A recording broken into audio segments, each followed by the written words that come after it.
Chapter 6, Section 2, 4 Long Years of War. On April 12, 1861, Southern forces opened fire on Fort Sumter, a federal fort in Charleston Harbor. After a day and a half of bombardment, the troops in the fort surrendered. The attack on Fort Sumter provoked fury in the North. There was no more thought of bribing or coaxing the traitors who have dared to aim their cannonballs at the flags of the Union, wrote one newspaper. There could be no more compromise. The Civil War had begun. At the time of the Confederate attack on Fort Sumter in April 1861, 7 states had seceded from the Union. In the months that followed, the 8 slave states in the Upper South faced a difficult decision: to secede or not. Finally, 4 of them, Maryland, Delaware, Kentucky, and Missouri, remained in the Union, but not without serious reservations.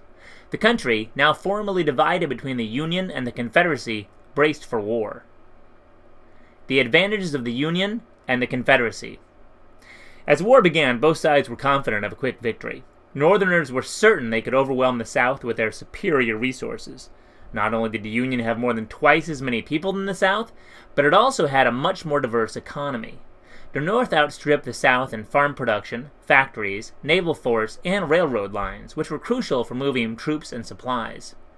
Yet Southerners were optimistic. They had the advantage of fighting a defensive war on their own soil, as well as an outstanding military leadership. All they had to do to win was push back invading Union forces.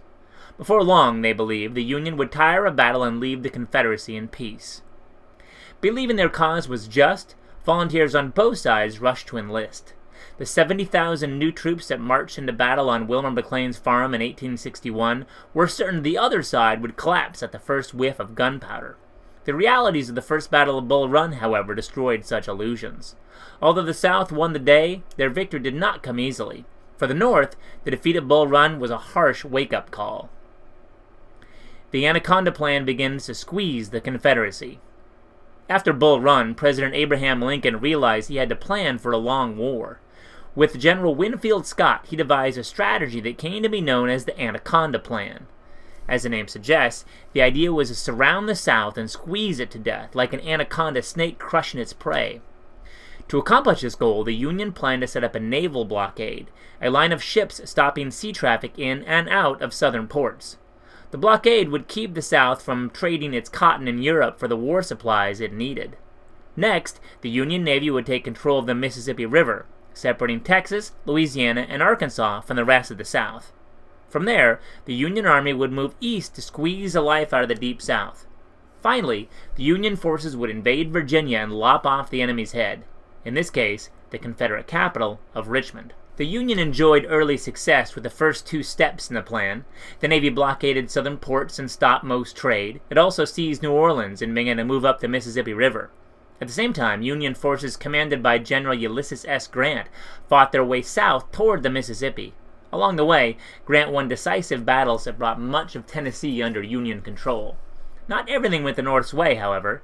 The Union Navy's push up the Mississippi was blocked at Vicksburg, a key city on the river. Union armies also failed to take Richmond, despite a major offensive in the summer of 1862. The Confederate capital remained safe from Union forces for 2 more years. Antietam, the bloodiest day of the war. After Union forces failed to capture Richmond, the South tried to turn the tables on the North. The top Confederate general, Robert E. Lee, decided to invade Union territory by crossing into Maryland. He hoped this show of strength would persuade Maryland to join the Confederacy. He also hoped that major victories on Union soil would encourage Great Britain and France to give aid to the Confederacy. After crossing the Potomac River, Lee's army clashed with Union forces on September 17, 1862, at Antietam Creek, near Sharpsburg, Maryland. The Battle of Antietam was the bloodiest one-day battle in American history, with more than 20,000 soldiers killed or wounded. One soldier recalled, "I have never in my soldier's life seen such a sight. The dead and wounded covered the ground." Despite the enormous human cost, the battle ended in a stalemate, and Lee retreated back across the Potomac into Virginia.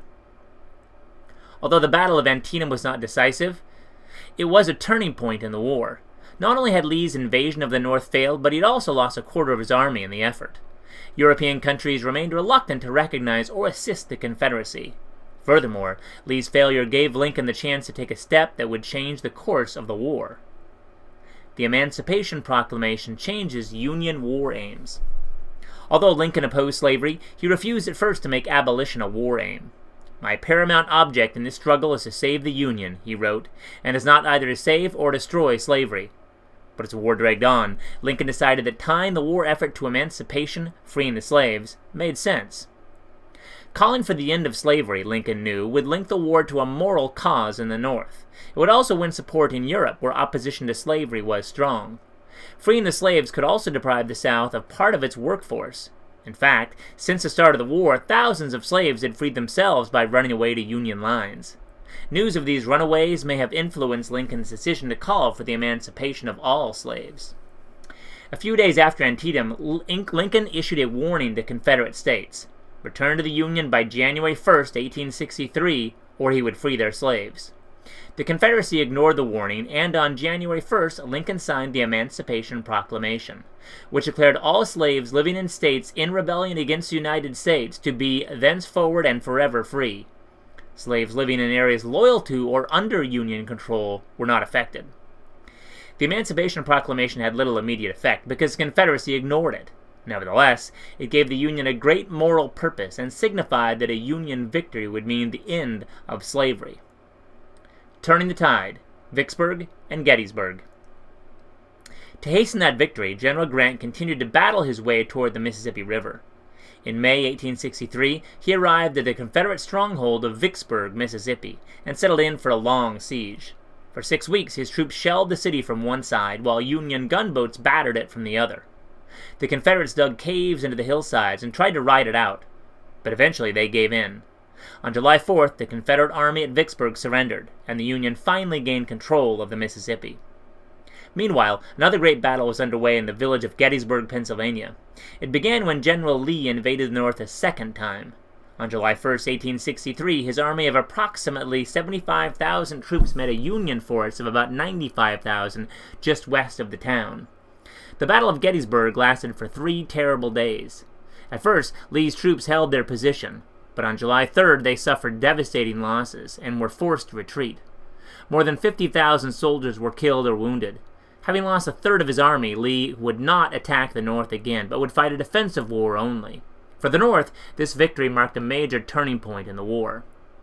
Several months later, President Lincoln visited Gettysburg. There he gave one of the most stirring speeches in American history, the Gettysburg Address. Lincoln noted that the war was testing whether a nation conceived in liberty and dedicated to the proposition that all men are created equal can long endure.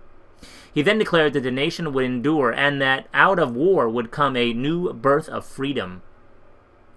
Total war forces the South to surrender. After the defeats at Gettysburg and Vicksburg, Southerners continued to defend their land fiercely, despite dwindling resources.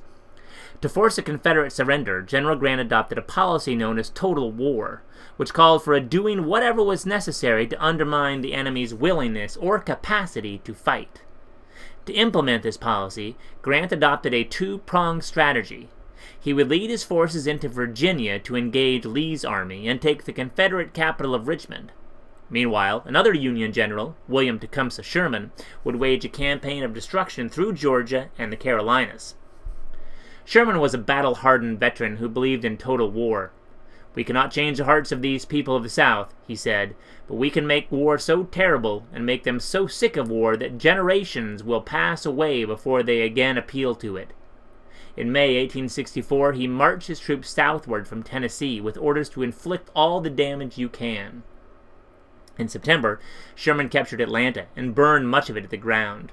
He then continued toward the coast. During Sherman's march to the sea, his troops destroyed everything they found of value. They looted houses, burned fields, and killed livestock. After taking the port city of Savannah, Georgia, Sherman turned north and swept through the Carolinas. While Sherman waged total war, Grant and Lee were locked in fierce combat in Virginia. Despite heavy losses, Grant continued on toward Richmond. On April 3, 1865, he captured the capital. With his army surrounded, Lee was finally forced to surrender. On April 9th, Lee and Grant met at the village of Appomattox Courthouse. Oddly enough, their meeting took place in the house of Wilmer McLean, the same man whose farm in Manassas had been the site of the first real battle of the war.